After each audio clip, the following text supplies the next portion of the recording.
Welcome to our channel. If you want to transfer your music library from Kindle to Instacart, follow this simple guide. Note that Instacart is a grocery delivery app, so this process assumes you want to access your music on a different device or service.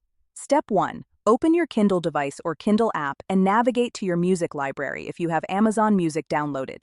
Step 2. Understand that Kindle Fire tablets use Amazon Music for playback, so your music is linked to your Amazon account rather than the device itself. Step 3.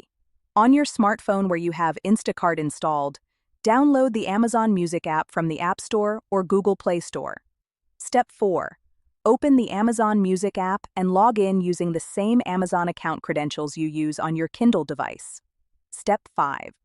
Once logged in, your music library will automatically sync and appear in the Amazon Music app on your phone. Step 6. Your music is now accessible on the same device where you have Instacart, allowing you to listen while shopping or using other apps. Step 7. If you want to transfer music files to another service entirely, you'll need to export your music from Amazon Music if it's purchased content, as streaming content cannot be transferred. Step 8. For purchased music, download the files to your computer through Amazon Music, then upload them to your preferred music service. Don't forget to like this video and subscribe to our channel.